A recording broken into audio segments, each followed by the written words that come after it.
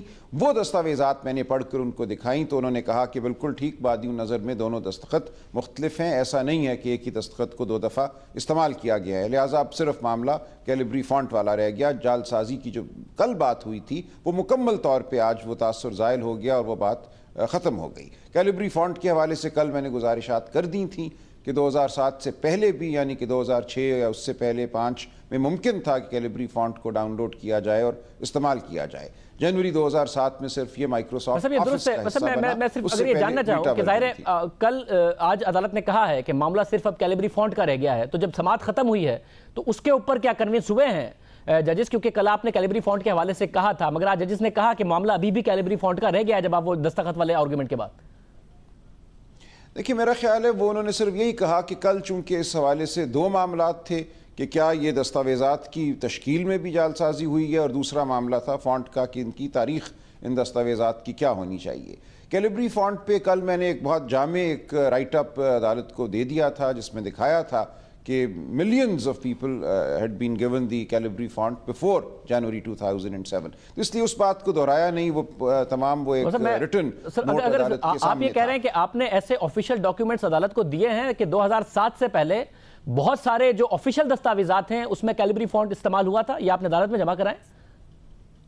یہ کہ beta version موجود تھا اور بیٹا ورژن ڈاؤن لوڈ ہو سکتا تھا, ڈاؤن لوڈ ہو کر ڈسک کی صورت میں وہ اس کا تبادلہ بھی ہو سکتا تھا. یہ تمام بات کل عدالت کو بتا دی گئی تھی, اس کو آج دہرانے کی ضرورت نہیں تھی. اب معاملہ صرف یہ دستخطوں کا تھا, وہ بات آج واضح ہو گئی. مگر جب آپ نے دستخطوں کی بات ثابت کی تو عدالت نے اس کے بعد کہا نا کہ کیلیبری فونٹ اب صرف فونٹ کا معاملہ رہ گیا ہے, عدالت نے تو اس کے باوجود کہا.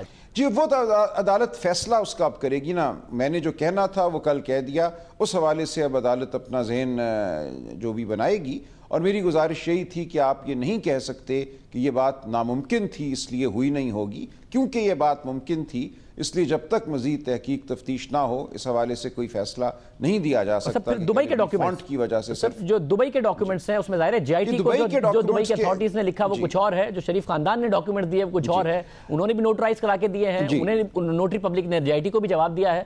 تو یہ فیک ہیں جینوئن ہیں؟ آپ خود بطور وکیل مایوس ہوا یوں ہے, جی میں عرض کر دوں, ہوا یوں کہ جو دستاویزات شریف خاندان نے عدالت کو دیے, میرے تھرو بھی دیے, مجھ سے پہلے بھی دیے, وہ باقاعدہ نوٹرائزڈ ہیں, ان پہ یو ای گورنمنٹ کا سٹیمپ لگا ہوا ہے, بار کوڈ لگا ہوا ہے. وہ تمام چیز جو ہے شریف خاندان کے بقول بالکل درست ہے. لیکن جب جے آئی ٹی نے ایک خط لکھا, دبئی کی منسٹری آف جسٹس کی طرف سے جواب آیا کہ یہ جو نوٹرائزیشن آپ نے ہم سے پوچھی ہے اس کا ریکارڈ ہمارے پاس موجود نہیں ہے. اس حوالے سے گزارش یہ کل کی گئی کہ ٹھیک ہے, یہ ہو سکتا ہے کہ ان کے پاس اس وقت ریکارڈ کسی وجہ سے نہ ہو, لیکن اس کا یہ ہرگز مطلب نہیں ہے کہ یہ نوٹرائزیشن جعلی تھی. ہم اپنے موقف پر کھڑے ہیں, اور اگر آگے معاملہ چلتا ہے, کسی تفتیشی تحقیقی عمل سے گزرتا ہے, تو ہم بالکل دبئی کی حکومت کے مجاز افسر کو بلائیں گے یا مجاز ادارے سے مزید رجوع کریں گے اور یہ ثابت کریں گے کہ یہ نوٹرائزیشن دبئی ہی سے ہوئی ہے اور اس میں کوئی جعلسازی نہیں ہے. لہٰذا وہ معاملہ بھی یہ گزارش کی گئی کہ تحقیق طلب ہے, اس حوالے سے کوئی حتمی رائے اس وقت نہیں دی جا سکتی. مسئلہ یہ ہے کہ سماعت ختم ہو گئی آج, اور سماعت کے آخر میں عدالت نے جے آئی ٹی کی بڑی زبردست تعریف کی ہے. یہ بھی کہا کہ کہیں خامیاں ہوں گی مگر مشکل ترین حالات میں زبردست کام کیا, یہ کہا گیا. تو یہ ویریفائی ہوئے بغیر کہ آپ ٹھیک کہہ رہے ہیں یا پھر جے آئی ٹی ٹھیک کہہ رہی ہے یا پھر دبئی کے حکام سے سوالوں کے جواب میں کچھ مس انڈرسٹینڈنگ ہو گئی, یہ اسٹیبلش ہوئے بغیر ہی سماعت ختم ہو گئی ہے, تو عدالت نے فیصلہ اویلیبل ڈاکیومنٹ پہ کرنا ہے یا ابھی لکھت پڑھت ہو سکتی ہے دبئی کے ساتھ؟ نہیں, دیکھیں یہ بات تو بالکل واضح ہے کہ بہت سے معاملات اس تمام مقدمے کے ایسے ہیں جن کے حوالے سے کوئی حتمی فیصلہ سپریم کورٹ آف پاکستان نہیں دے سکتی. بارہا ذکر بھی ہوا, کچھ معاملات الیکشن کمیشن کے ہیں, روپا کے تحت سیکشن 12(2) کے تحت بار بار ذکر ہوا. تو اس بارے میں تو کسی کو ابہام نہیں ہونا چاہیے کہ بہت سے معاملات کے حوالے سے مزید عمل جو ہے جاری رہے گا. اور اس عمل کے دوران اگر یہ معاملہ اٹھتا ہے تو مزید تحقیق، تفتیش اور پھر فیصلہ جو ہے وہ ہو پائے گا. یہاں ان معاملات کا حتمی فیصلہ نہیں ہوگا. جو سوال رہ گیا ہے وہ صرف یہ رہ گیا ہے کہ ان تمام نقائص اور کمیوں کے باوجود کیا سپریم کورٹ آئین کے آرٹیکل 184(3) کے تحت وزیر اعظم صاحب کے حوالے سے آرٹیکل 62, 63 جو آئین کے ہیں کوئی فیصلہ دے سکتی ہے یا نہیں دے سکتی. وہ اب فیصلہ ہے جو سپریم کورٹ نے کرنا ہے، اور یہ بالکل یقینی بات ہے کہ اس کے علاوہ جو معاملات ہیں وہ کسی اور عدالت یا مجاز ادارے کی طرف پر آتے ہوئے، مگر آپ نے کہا کہ جو باقی معاملات ہیں، میں بطور وکیل آپ سے جاننا چاہ رہا ہوں کہ آپ خود کنونسڈ ہیں کہ آپ کے جو کلائنٹس ہیں، جو شریف خاندان ہے، انہوں نے کہیں بھی کوئی جعلی ڈاکیومنٹ دے کر آپ سے دلائل دینے کو نہیں کہہ دیا؟ آپ خود ذاتی طور پر کنونسڈ ہیں اس بات سے؟ دیکھیں، میرے پاس کسی ایسی بات کا کوئی ثبوت نہیں ہے کہ کوئی جیل سازی ہوئی ہو. جو بات ایک مسئلہ اٹھا تھا اس کی مکمل وضاحت مجھے مل گئی جو میں نے عدالت کے سامنے رکھ دی.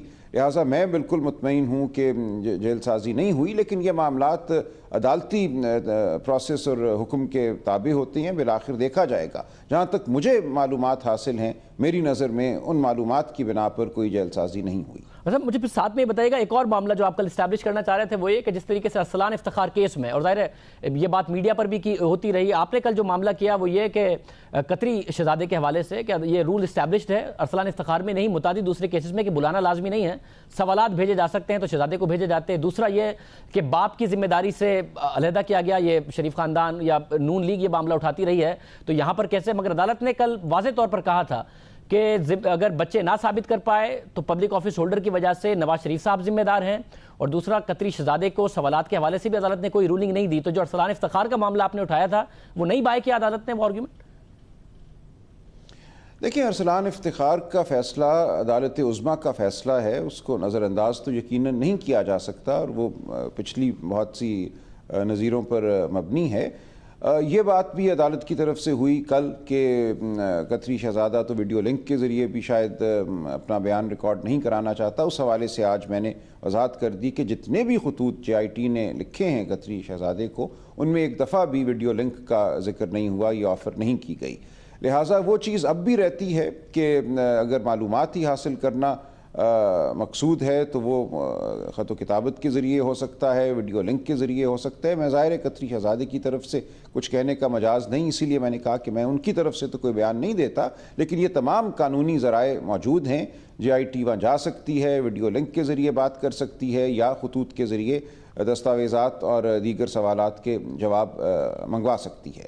تو اس حوالے سے کوئی فیصلہ عدالت نے نہیں دیا، لیکن ہم دیکھیں گے کہ عدالتی فیصلے میں اس حوالے سے کوئی حکم آتا ہے یا نہیں آتا. مگر کیا دوسری بات دوسرا ہے کہ میاں نواز شریف صاحب بچوں سے علیحدہ جو معاملہ ہے کہ جی بالغ بچوں، اس حوالے سے جو گزارش پیش کی کل بھی اور آج اس کا اعادہ کیا، وہ یہ تھا کہ دیکھیں یہ بالکل ٹھیک ہے کہ اگر ایک پبلک آفس ہولڈر ہو اور اس کے بچوں یا جن کو ہم بے نامی دار کہہ لیں یا اس کے ڈیپینڈنٹ کہہ لیں، ان کے پاس کوئی اثاثے ظاہر ہو جاتے ہیں، تو اس پبلک آفس ہولڈر سے یہ پوچھا جا سکتا ہے کہ یہ اثاثے ان کے پاس کیسے آئے. اور اگر اس پبلک آفس ہولڈر کے حوالے سے کسی غلط کاری کا کوئی انکشاف ہو جائے یا ایک شائبہ بھی مل جائے تو ایک مقدمہ اس پر قائم کیا جا سکتا ہے اس مفروضے کی بنیاد پر کہ اس کی غلط کاری کی وجہ سے اس کے بچوں کے پاس اثاثے آئے ہیں. ان کے درمیان ایک بادی النظر میں اگر کوئی تعلق نظر آئے تو مقدمہ چل سکتا ہے. لیکن ایسا نہیں ہے کہ امریکہ میں یا سعودی عرب میں بیٹھا ہوا ایک بالغ عاقل شخص کوئی بزنس کرتا ہے، کوئی اثاثے اس کے پاس آ جاتے ہیں تو اس سے فوراً یہ نہیں اخذ کیا جائے گا کہ یہ ضرور اس کے پبلک آفس ہولڈر باپ کی کسی غلط کاری کی وجہ سے ہوا ہے. تمام جو ایونیوز ہیں ان کو دیکھا جائے گا، اور اگر وہ شخص یہ کہہ رہا ہے کہ میرے دادا ایک کاروباری شخصیت تھے، ایک اہم کاروباری شخصیت تھے، اور اپنی زندگی میں اکتوبر 2004 تک تمام معاملات ان کے زیر نگرانی طے پا رہے تھے، اور جو مجھے اثاثہ دیا گیا یا جو سرمایہ دیا گیا جس کی بنیاد پہ میں نے اثاثہ قائم کیا وہ ان کی طرف سے آیا ہے، تو کم از کم اس بات کی بھی تحقیق ہونی چاہیے. فی الفور یہ نہیں کہا جا سکتا کہ دادا والی بات کو ہم بالکل مسترد کرتے ہیں اور صرف والد ہی کو اس کے اثاثے کا ذمہ دار قرار دیں گے اور والد کے خلاف کارروائی کریں گے. یہ گزارش تھی، اس پہ بھی عدالت فیصلہ دے گی، یہ اس پر بھی فیصلہ آئے گا. اب آپ نے حسین نواز سے نہیں کہا درمیان میں کہ اتنے سارے معاملات ہیں، کبھی وہ ٹرسٹ ڈیڈ سے ہو کے جاتے ہیں، کبھی آپ اپنی سروس کمپنی کے ڈاکیومنٹس دیتے ہیں، کبھی جو FIA سے ڈاکیومنٹس آئے ہیں پیناما سے، برٹش ورجن آئلینڈ سے، اس پر ڈیبیٹ ہوتی ہے. جو اوریجنل ڈاکیومنٹ ہے آپ خود لکھیے ان کمپنیز کو اور دے دیجئے بھائی کہ یہ کیسے ہوا تھا اور کیا معاملہ ہوا تھا. آپ خود بیئرر سرٹیفکیٹس پروڈیوس کر دیجئے. آپ نے نہیں کہا اپنے کلائنٹ سے کہ وہ دے دیں, بات ختم کریں. نہیں دیکھیں, یہ سب کچھ ہو چکا ہے پروڈیوس. بیئرر سرٹیفکیٹس کی بات جو ہے وہ سمجھنا ضروری ہے. 2006 تک, جولائی 2006 تک ان کمپنیوں کے بیئرر سرٹیفکیٹ تھے. بیئرر سرٹیفکیٹ کا مقصد یا اس کا طریقہ ایسے ہی ہے جیسے پرائز بانڈ ہیں, وہ اٹھا کر ایک سے دوسرے کو دے دیا جائے تو اس کی ملکیت ہو جاتی ہے. 2006 سے پہلے ان کمپنیوں کا کوئی شیئر ہولڈر رجسٹر نہیں تھا جو ہم لا کر عدالت کو دے سکیں. 2006 کے بعد شیئر ہولڈر رجسٹر ہے, اس میں پہلے منروا اور بعد میں ایک اور کمپنی ٹرسٹی سروسز کا نام آ رہا ہے. اب سوال یہ تھا کہ منروا اور ٹرسٹی سروسز کس کے بہاف پر, کس کی ایما پر ان کمپنیوں کے شیئر ہولڈر بنے, کیونکہ وہ شخص جس کی ایما پر یہ ان کمپنیوں کے شیئر ہولڈر بنے ہیں اس کو بینیفیشل اونر تصور کیا جائے گا, یعنی کہ در حقیقت یہ اس کے لیے شیئر ان کمپنیوں کے اپنے نام کیے ہوئے ہیں.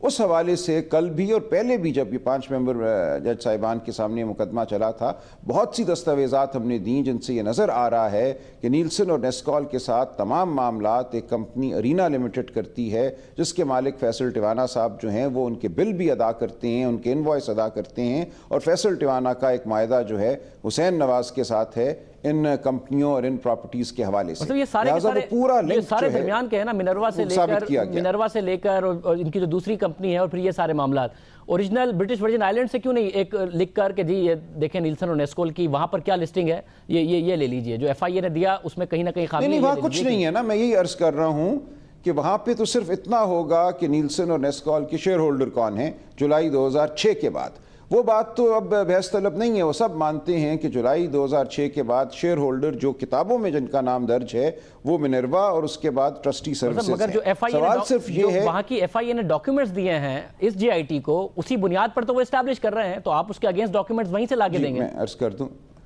کر دوں دیکھیں انہوں نے کیا ڈاکیومنٹ دیا ہے ایف آئی اے نے برٹش ورجن آئلینڈز کی. انہوں نے ایک خط لکھا موسیک فونسیکا کو, جو وہ قانونی فرم ہے جس کے یہ لیک کی وجہ سے پاناما لیکس کا معاملہ ہوا. موسیک فونسیکا نے منروا کو لکھا, جو کہ وہ کمپنی تھی 2006 میں جو کہ ان کمپنیوں نیلسن اور نیسکال کی شیئر ہولڈر بنی, کہ آپ کس کے بہاف پر یہ شیئر رکھے ہوئے ہیں, بینیفیشل اونر کون ہے. منروا نے 2012 میں ایک خط لکھا جس میں انہوں نے کہا کہ ہم یہ مریم صفدر صاحبہ کے بہاف پہ شیئر رکھے ہوئے ہیں, یعنی کہ بینیفیشل اونر وہ ہیں. اب اس کے بعد منروا کی جو خط و کتابت حسین نواز کے ساتھ ہوئی, جو دیگر انہوں نے دستاویزات تیار کیں, ان کی روح سے یہ نظر آ رہا ہے کہ جو 2012 میں انہوں نے کہا وہ ایک غلط فہمی کی بنیاد پہ تھا, کیونکہ مریم صفدر صاحب کا نام ان کو دیا گیا تھا بطور آتھرائزڈ ریپریزنٹیٹیو. ایک فارم ہے جو بہت گردش بھی کرتا رہا, اس پہ اوپر کوئی 8 کیٹیگریز لکھی ہیں, beneficial owner, authorised representative, attorney, اور نیچے لکھا ہے کہ نام کیا ہے. کہیں یہ نہیں لکھا کہ جو نام لکھ دیا گیا ہے وہ صرف بینیفیشل اونر کا ہے. سو ہمارا موقف یہ ہے کہ کچھ عرصے کے لیے مریم صفدر صاحبہ آتھرائزڈ ریپریزنٹیٹیو تھیں حسین نواز کی, اس حوالے سے ہو سکتا ہے ان کو غلط فہمی ہوئی ہو, ورنہ تمام اس دور میں جو منروا کے اخراجات ہیں, جو ان کے بل ہیں, جو ان سے گفتگو ہے, ان کو ہدایات دینا ہے, وہ حسین نواز شریف کی طرف سے آئی ہیں. آخر میں بتائے گا جو والیوم 10 ہے آج عدالت نے وہ کھولا, کیا ملا آپ کو اس میں, اگر آپ کو تھوڑا بہت دیکھنے کا موقع ملا ہو, والیوم 10 میں کیا تھا؟ دیکھیں والیوم 10 میں وہ میوچل لیگل اسسٹنس کی ریکویسٹس ہیں, یعنی کہ باہمی جو تعاون کے معاہدوں کے تحت مختلف ممالک کو بھیجی گئی ہیں درخواستیں معلومات کے لیے, اور یہ وہ درخواستیں ہیں جن کے حوالے سے ابھی تک جواب نہیں آیا. تو کوئی اس میں بڑی بات نہیں تھی. ایک معاملہ ہم دیکھنا چاہتے تھے کہ برٹش ورجن آئلینڈز کے اٹارنی جنرل نے 16 جون کو جی آئی ٹی کو یہ لکھا تھا کہ آپ کی جو درخواست ہے میوچل لیگل اسسٹنس کی اس پر عمل نہیں ہو سکتا. لیکن اس کے بعد ہم نے دیکھا کہ 3 جولائی کو کچھ انہوں نے یہی موسیک فونسیکا والا جو لیٹر ہے بھیج دیا. تو یہ ابہام تھا کہ 16 جون اور 3 جولائی کے درمیان کیا ہوا, وہ ابہام دور ہو گیا کہ مزید خط و کتابت ہوئی تھی, جس کے بعد اٹارنی جنرل نے معلومات دینے کا فیصلہ کر لیا. تو مزید کرسپونڈنس ہوئی ہے 16 جون کے بعد, تو انہوں نے کیا ایسی معلومات دی؟ ایسی معلومات ہیں جو آپ کے خلاف جاتی ہیں یا ایسی معلومات ہیں جو آپ کے حق میں جاتی ہیں؟ کیا معلومات دی؟ کیونکہ 16 جون والی کرسپونڈنس میں تو انہوں نے کہا تھا کہ چیزیں اسٹیبلش نہیں ہو رہی تو ہم نہیں دے سکتے. جی میں شاہزیب آپ کو ٹھیک سن نہیں سکا آخری آپ کا مزید کرسپونڈنس میں کیا معلومات انہوں نے دی ہے؟ ایسی معلومات جو آپ کے کلائنٹ کے خلاف جاتی ہے؟ وہی معلومات جو موسیک فونسیکا والا جو لیٹر ہے, پہلے انہوں نے وہ بھی دینے سے انکار کر دیا تھا 16 جون کو. 3 جولائی کو انہوں نے وہی جو خط موسیک فونسیکا کا ہے وہ بھیج دیا، جو انہوں نے خط لکھا تھا برٹش ورجن آئلینڈز کی فائنینشیل انویسٹیگیشن ایجنسی کو، وہ خط انہوں نے بھیج دیا کہ ہمیں یہ خط ملا تھا موسیک فونسیکا کی طرف سے۔ ہماری گزارش یہ تھی کہ یہ تمام خطوط جو ہیں کسی بھی معاملے کی حتمی دلیل یا شہادت نہیں ہو سکتے، ہمیں موقع دیا جانا چاہیے کہ ہم وہ دستاویزات جو ہمارے پاس موجود ہیں وہ پیش کر سکیں، تاکہ بالآخر جو بھی مجاز ادارہ یا عدالت ہوگی وہ فیصلہ کر سکے کہ حقیقت کیا ہے۔ بہت شکریہ سلمان اکرم راجہ صاحب ہمارے ساتھ موجود تھے، دلائل دیتے رہے، آ کر بتا رہے تھے کہ جو مختلف معاملات تھے، جو جال سازی کی بات بار بار ہو رہی تھی، اس کے اوپر کیا آرگیومنٹ ہوئے۔ ظاہر فیصلہ عدالت نے کرنا ہے کہ وہ کس حد تک کنونس ہوئے ہیں اس بات سے۔ یہ کہتے ہیں کہ کچھ معاملات ایسے ہیں جو کہ ظاہر تحقیق طلب ہیں، جو کچھ معاملات ہیں وہ باقاعدہ طور پر اسٹیبلش ہو گئے۔ ٹرسٹ ڈیڈ کا کہہ رہے ہیں کہ یہ اسٹیبلش کرنے میں کامیاب ہوا ہوں کہ وہ جعلی نہیں تھی۔ جو فونٹ کے حوالے سے بھی بہت سارے ایسے ڈاکیومنٹس دینے میں کامیاب ہوئے ہیں کہ اس سے پہلے 2007 سے پہلے بھی یہ ڈیلنگز ہوا کرتی تھی اگر یہ آفیشیل نہیں ہوا تھا یا ڈیفالٹ فونٹ نہیں ہوا تھا۔ پروگرام میں ایک بریک شامل کرتے ہیں، میں خبر بات کریں گے۔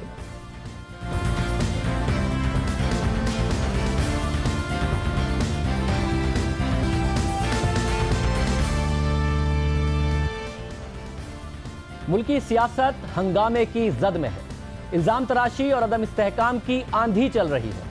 اس صورتحال میں ملک کی سب سے بڑی عدالت کو سب سے اہم کیس کا فیصلہ لکھنا ہے۔ کسی بھی وقت سپریم کورٹ پاناما کیس کا فیصلہ سنا دے گی۔ فیصلہ جو بھی ہو پاکستان کے لیے اہم ہوگا، اس میں کوئی شک نہیں کہ طاقتور کے خلاف فیصلے قوموں کے آگے بڑھنے میں، قوموں کے مستقبل کے لیے لازمی ہیں۔ اور میاں نواز شریف بہرحال ایک طاقتور شخصیت ہے، مگر سوال یہ ہے کہ کیا فیصلہ ناقابل تردید ثبوتوں کی بنیاد پر ہوگا، چاہے ان کے حق میں ہو یا ان کے خلاف؟ کیونکہ ثبوت ان کے خلاف ہوئے اور فیصلہ حق میں آیا تو ملک کے لیے اچھا نہیں ہوگا، اور ثبوت ناقابل تردید نہ ہوئے اور فیصلہ خلاف آیا تو بھی پاکستان کے حق میں اچھا نہیں ہوگا۔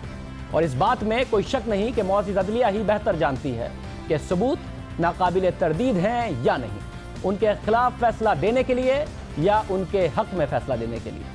مگر سیاسی آندھی اور ماحول اپنی جگہ بنا ہوا ہے۔ میاں صاحب کے حق میں ان کی پارٹی کی طرف سے اور مخالفت میں ان کے مخالفین کی طرف سے ایک آندھی چلی ہے، ایک ماحول بنا ہوا ہے۔ فیصلہ جو بھی ہو، اس فیصلے سے پاکستان کی سیاست، جمہوریت اور مستقبل کا تعین ہوگا۔